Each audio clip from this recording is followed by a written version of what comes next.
Miloš Obrenović rođen je 18. marta 1780. godine. Bio je vođa drugog srpskog ustanka i vrhovni knez Srbije od 1815. Vladao je Srbijom od 1815. do 1839. i od 1858. do 1860. godine. 19 godina je proveo u izgnanstvu. Nakon 19 godina izgnanstva odlukom Svetoandrejske skupštine 1858. godine Miloš se vratio u Srbiju i započeo svoju drugu kratkotrajnu vladavinu koja je trajala do 1860. godine. Za vreme njegove prve vladavine Srbija je postala autonomna kneževina u okviru Osmanskog carstva i ukinut je feudalizam, nakon čega je nastao novi društveni sloj, slobodno seljaštvo.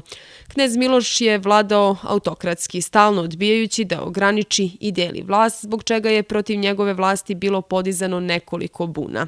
Najznačajnije je bila Miletina buna koja je za posljedicu imala donošenje kratkotrajnog liberalnog Sretenjskog ustava koji je postavio temelje pravnog poretka u zemlji.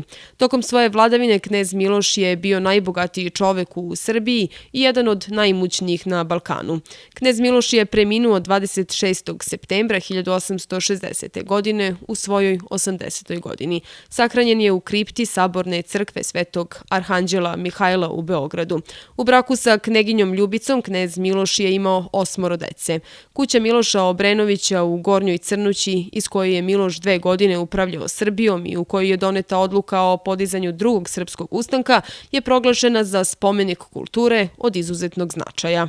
Sem što je bio vođa drugog srpskog ustanka, bio je učesnik i u prvom srpskom ustanku, a ono što je najvažnije za Miloša Obrenovića jeste da je on jedini od srpskih velikaša, odnosno vojskovođa, ostao u Srbiji posle propasti prvog srpskog ustanka i objedinio srpski narod, odnosno očuvao srpsko jedinstvo sa dolaskom Turaka na ovim prostorima po drugi put. A što se tiče Miloša Obrenovića, on je, može se reći, a ne reformator, ali on je čovek državnik koji je sagradio novovekovnu srpsku državu. Sem što je doneo i naš prvi srpski ustav, on je uspeo da ukine feudalizam, da objedini srpski narod. Što se tiče Miloša Obrenovića, bio je polupismen, ali veliki državnik. Ime Miloša Obrenovića danas nose brojne ulice širom Srbije, spomenici, muzeji, zadužbine, škole, biblioteke.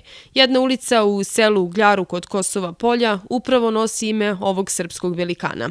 Stanovnike ove ulice smo pitali da li znaju ko je bio Miloš Obrenović. Miloš Obrenović je bio vladar koji je digao drugi srpski ustanak od 1815. godine. Vlada od 1815. do 1839. u prvom periodu, posle od 1858. do 1860. Bio je jedan od bogatih vladara u dinastijama Srbije. Bio je veliki diplomata. Učestvovao u prvom srpskom ustanku kao vojskovođa, dobio je titulu vojvode, najviše se istakao kod Užica i jedini je od tih vojvoda koji je ostao u Srbiji posle prvog srpskog ustanka, nije prebegao i zato je dobio podršku naroda. U neposrednoj blizini ove ulice nalazi se i osnovna škola Ugljare, a učenici sa kojima smo razgovarali dobri su poznavaoci istorije. Bio je vođa drugog srpskog ustanka i on je jedini ostao u Srbiji tokom prvog srpskog ustanka. On je kasnije, on je 2 puta došao na vlast i bio je jedan, samo on je ostao od ovih svih značajnih ljudi u Srbiji. Svi su pobegli van zemlje, sem njega. Miloš Obrenović je poznat po tome kao vođa drugog srpskog ustanka i poznat je po tome što je jedini tokom prvog srpskog ustanka ostao od zemlje i od svih značajnijih ljudi u Srbiji. Selo Ugljare nalazi se između Gračanice i Kosova Polja u blizini Prištine. Ugljare je inače do procesa decentralizacije i formiranja opštine Gračanica 2009. godine pripadalo opštini Kosovo Polje. U nekada etnički srpskom selu danas živi oko 650 meštana srpske nacionalnosti.